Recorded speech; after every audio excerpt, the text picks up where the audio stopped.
आज के case studies के इस लेक्चर में आपके समक्ष एक बहुत ही महत्वपूर्ण जजमेंट रख रहे हैं। दरअसल इस जजमेंट में ये देखने को मिलता है, कोर्ट से डिवोर्स मिल जाता है, डाइवोर्स मिल गया, अब आप दूसरी शादी कर सकते हैं। वही इस केस में हुआ, डिवोर्स मिला, इंतजार किया कि भाई वो अपील में जाते हैं तो जाएं, नहीं तो हम दूसरी शादी करें।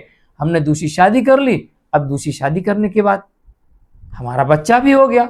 बच्चा होने के बाद अब विपक्षी कहता है कि हुजूर नहीं, इनकी डिवोर्स कैंसिल करो, इनकी डिवोर्स कैंसिल करो। अब जो बेचारा बंदा वो फंस गया। वो कहता है हुजूर मैं तो डिवोर्स के बाद ही तो मैंने दूसरी शादी की, तो मेरी क्या गलती है इसमें?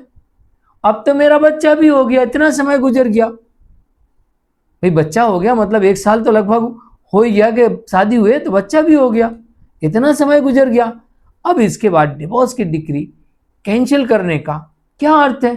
अरे ये इस आवेदन को सुनवाई करने का ही अर्थ नहीं, इस आवेदन को ही निरस्त कर दिया जाए। अब कोर्ट इस मामले में कहती है कि यह नहीं कहा जा सकता कि पति द्वारा दायर सीपीसी के अंतर्गत आदेश 9 नियम 13 के अधीन दायर आवेदन निष्फल हो गया। यह नहीं कहा जा सकता कि जो पति आवेदन लेके आए, तुमने दूसरी शादी कर ली है, तुम्हारा बच्चा हो गया, तो अब ये नहीं कहा जा सकता कि भाई अब पति आवेदन नहीं कर सकता, उसके आवेदन पर सुनवाई नहीं हो सकती।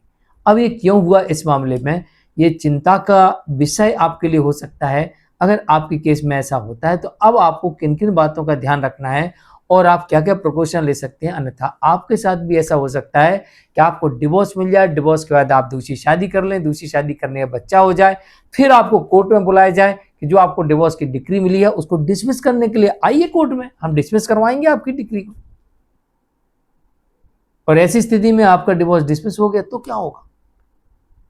आप तो परेशानी में फंस जाएंगे। तो अपना बचाव कैसे करेंगे?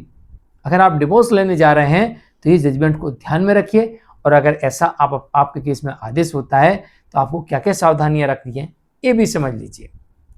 जय जिनेंद्र, होमकेश जैन।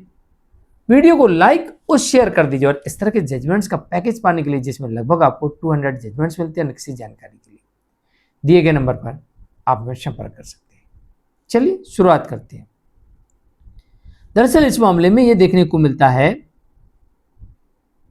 पति के विरुद्ध एक पक्षी विवाह विच्छेद की डिक्री अपास्त किए जाने के लिए पति द्वारा आवेदन प्रस्तुत किया गया था। पत्नी को इस मामले में एक्स पार्टी डाइवोर्स की डिक्री मिल गई थी। बहुत सारे लोगों को एक्स पार्टी डिक्री मिल जाती है।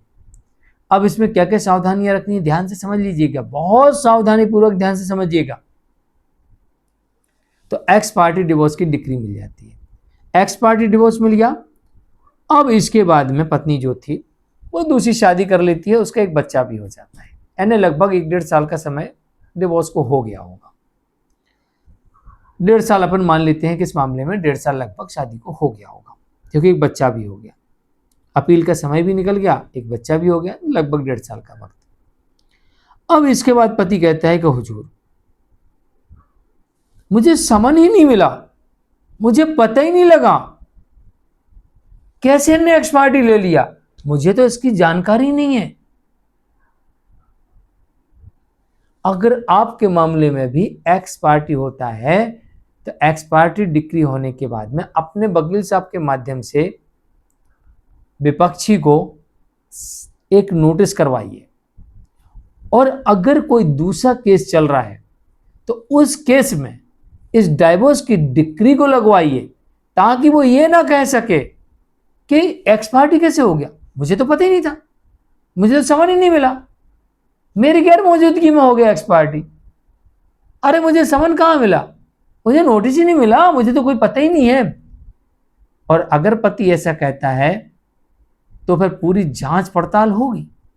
और अगर आपने गुपचुप तरीके से समन को गायब करवाया हो तो आप ये समझ लीजिएगा कि आपके विरुद्ध भी कार्रवाई होती है ऐसे मामलों में। तो इस मामले में पति ने यही पक्ष रखा कि हुजूर जो पत्नी को एक्स पार्टी मिला है, मुझे तो अब जाके पता लगा है, इसका एक्स पार्टी आदेश को डिसमिस कर दिया जाए, इस डिवोर्स को रद्द कर दिया जाए।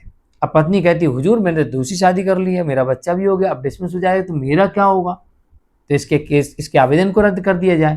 तो कोर्ट कहती ना, पति द्वारा दायर सीपीसी सिविल प्रक्रिया संहिता के आदेश 9 नियम 13 के अधीन दायर आवेदन अभी निष्फल नहीं माना जाएगा। इसकी पूरी जांच हो गई, कौन सही और कौन झूठ बोल रहा है।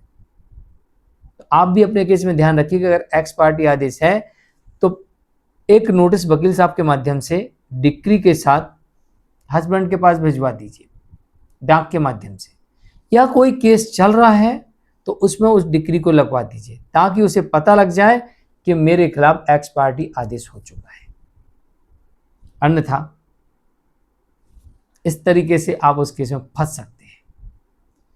जजमेंट आया है यहाँ पर सदन कुमार वर्सेस इंदिराबाई के मामले में, मध्य प्रदेश हाईकोर्ट का जजमेंट। जानकारी कैसे लगी कमेंट में जरूर, वीडियो को लाइक कर दी। आज के लिए इतना ही, नमस्कार।